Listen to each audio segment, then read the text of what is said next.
you are a Deion Sanders doubter, if you are, as he would say, a non-believer, what would it take for you to be proven wrong? What would it take for you to admit, you know what, hand up, I doubted Deion, but he did this, and now, you know what, I got no reason to doubt him. I'm in, I'm a believer, this is legit, this is real. There's been a lot of talk of Colorado and a lot of so far championing what Deion is doing after 2 games. He deserves a lot of credit. But for me, at least, I will be a believer after 2 or 3 years. I got to see Deion, see how this year goes and continues, but also I want to see now how, assuming this year I would argue is already a success, see how that he builds off of this 2023 season in 2024 and 2025. How does he continue to recruit? How does he continue to develop players? If he loses a coordinator or two, how does he do coaching-wise, hiring-wise, in terms of replacing guys he loses? For me, I am someone who has been a doubter. I am a doubter. But I do want to see a little bit more before I am proven wrong. I don't have to see Deion go to another school. I can see him have all the success at Colorado. But I want to see sustained success from Deion and from the Buffs before I am a believer in what is being built in Boulder, in large part because it's not even really specifically a Deion thing. It's a bigger college football problem. We have seen too many one-hit wonders for me to believe after 2 games this is real. We have seen Mel Tucker go to Michigan State, win 11 games, get a $95 million contract, and then 2022 not go very well. 2023, the team is not very good, and obviously now, as we're seeing, he's got a lot of off-the-field issues to deal with as well, where he's not going to coach Michigan State probably ever again. And again, that's the priority right now versus right now his team's on the field. But that was one where Michigan State was trending in a direction that was never going to be anywhere as good as what they were in 2021. We have seen even Jimbo Fisher at Texas A&M specifically win 9 games in 2020, just missed out on a college football playoff berth, and has come nowhere close to replicating that success and is going to get fired at the end of the year.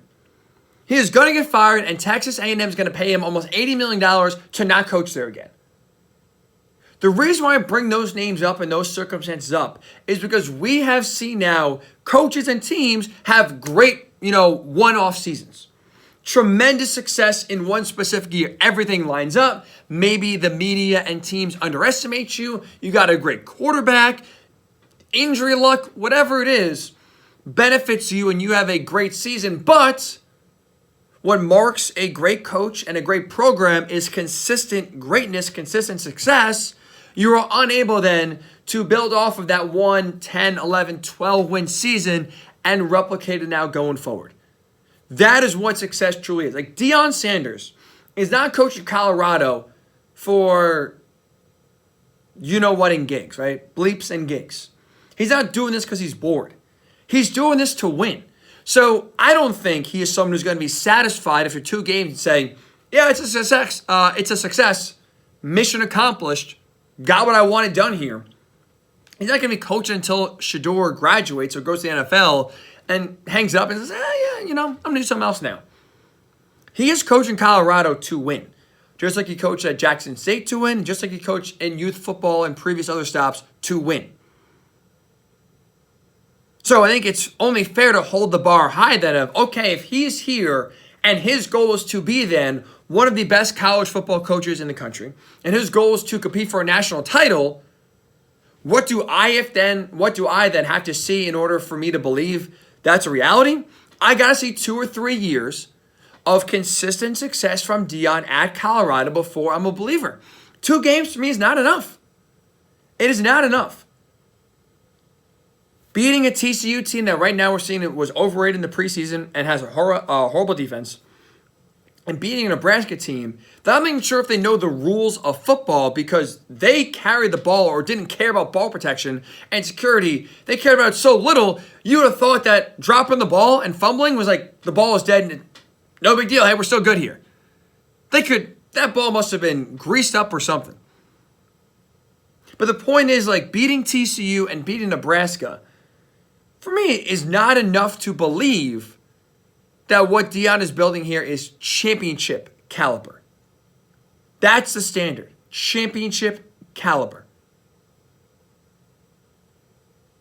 That's why I'm asking you at 855-212-4227, if you are a doubter, what do you have to see to be turned from a doubter to believer? Now, I don't think what I'm asking is unrealistic. 2 or 3 years of continued, sustained success, and I'm in. I'm in.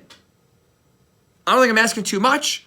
I think it's honestly fair for most college football coaches to have that sort of number of years of sustained success in order to be respected and be appreciated. But right now, I don't think 2 games is enough for Deion to all of a sudden command all this respect. And we're seeing that play out right in front of us. And look at Jay Norvell this week.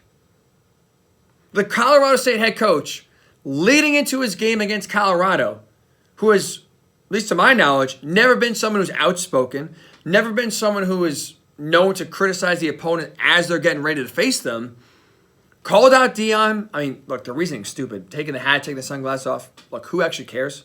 Who cares? Talk to adults how you want to talk to them. I've never felt that he's not talking to me, but watching Deion talk to the media, I've never felt watching a press conference disrespected because Deion is wearing sunglasses and a hat. I could care less. But Jay took the stand, and that's what he wanted to make known. I think you make those comments because you don't respect Deion Sanders. You don't fear Colorado. You don't think, I'm not saying Jay Norvell thinks he's going to win the game. Right? Colorado's 23-point favorites. I think deep down he knows the Buffs are going to win. But I don't think he makes those comments if he was fearful that the Buffs could drop a hundo spot on the board. Make it a 70-7 game. Really just beat their face in, kick their teeth in, and then, embarrass them on the way out the door. Jay Norvell, I think, said those comments in part because he does not respect Deion and doesn't fear right now what Colorado's done through 2 weeks. He's not the first to disrespect Colorado, and he's not going to be the last. He's not going to be the last. I think, truly, it's going to take 5 years and 2 stops for Deion Sanders to command full respect and belief throughout the entire college football nation.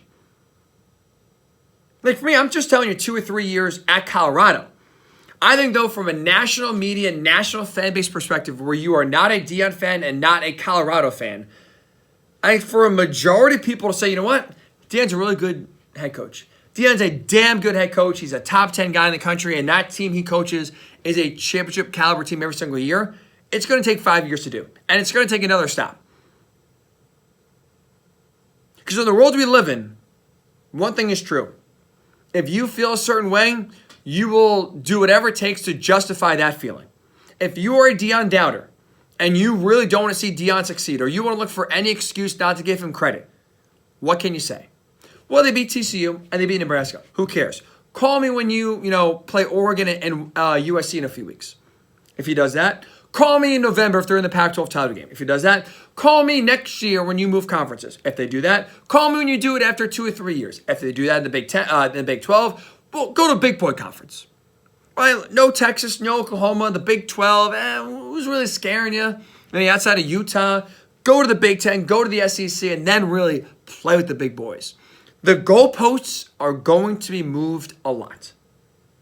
And I think until Deion goes somewhere else and has a lot of success as well, outside just Colorado, but somewhere else as well, maybe Florida, Michigan State, for example, just programs that are either going to have or could have in the next year or two an opening for a head coach, it's going to take him going to a school like that and having a lot of success before I think universally he is respected, and before universally coaches' fighters for the game are not throwing, smack talk right in his face.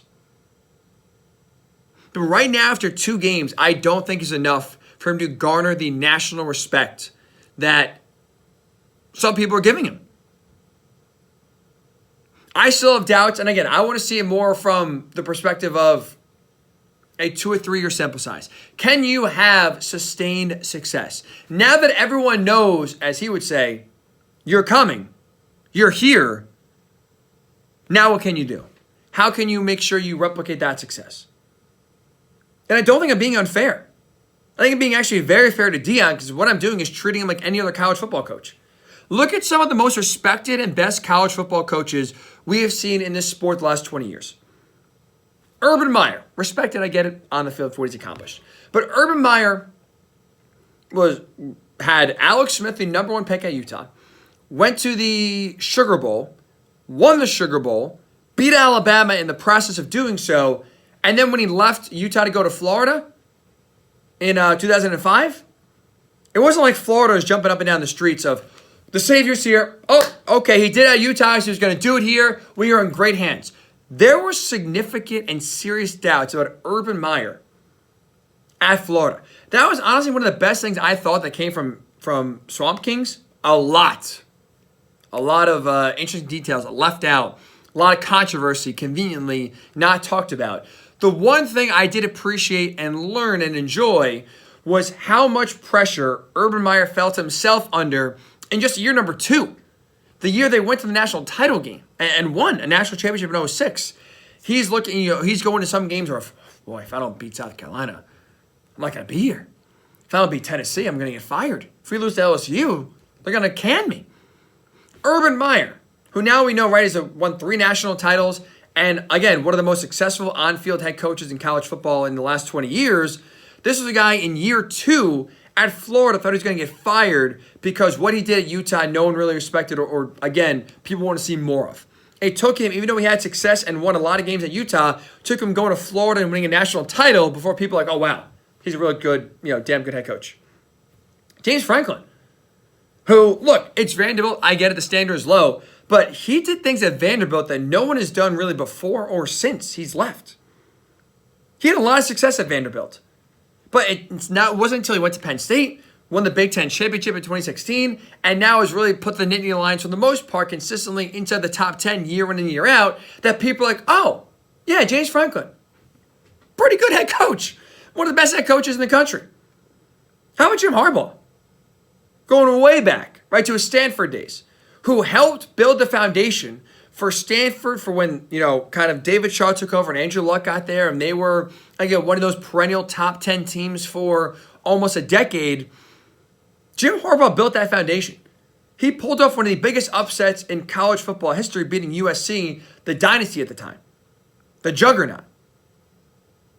It wasn't until he went to the NFL and got to a Super Bowl with the 49ers where people were like, oh, wow, Jim Harbaugh, pretty good head coach.